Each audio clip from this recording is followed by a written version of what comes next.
I am of the opinion that Simon Harris and Helen McEntee support Senator John McGahern, not in spite of what he's capable of, but because of what he's capable of. And if you have a couple of minutes, I will explain what I mean by that.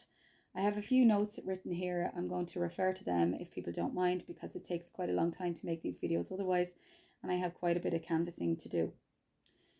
So a scuffle is what Simon Harris called this incident between John McGahern and Brian White.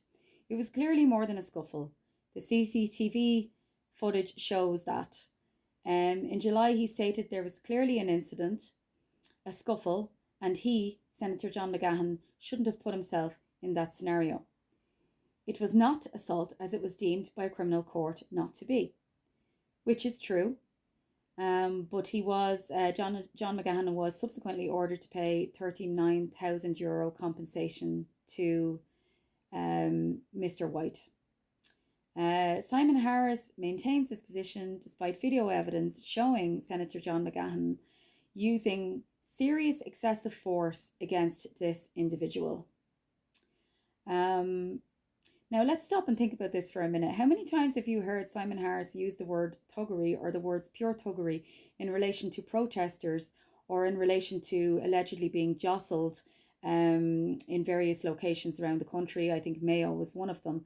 And how many times have you heard Helen McEntee utter that exact word thuggery? She has said thuggery will not be tolerated on our streets. Now this shows you that they all work from a script. Both of these people, the leader of our country and the supposed leader of our country and the Minister for Justice, have doubled down on their support for John McGahern. They both believe he's done a fantastic job of representing the people of Louth, so they say. The last time I checked, being really violent probably isn't the best way to represent your constituents. And despite the fact that Mr. McGahern has revealed that he has a serious drink problem that led to his participation in, the perpetration of violence against this person, Helen McEntee and Simon Harris still support him.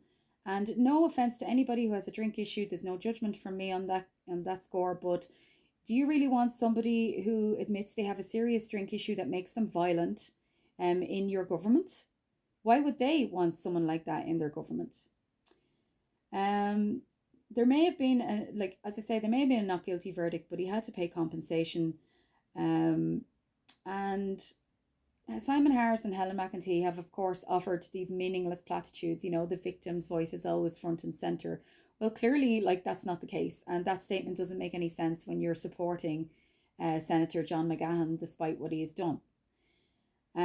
So once again, they're showing that they're like puppets on a string, and it doesn't matter if the script they have is crazy making or gaslighting. It doesn't matter if it makes sense to them or if it makes sense to us. They're just going to read their lines, and that's their job. As I said, the real reason why they support Senator John McGahern is because he is like them.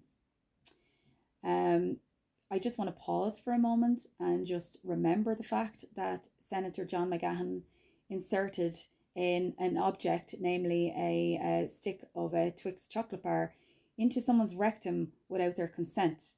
Now, I know he wasn't convicted of any crime there, but I know what I would call that. I would call that sexual assault.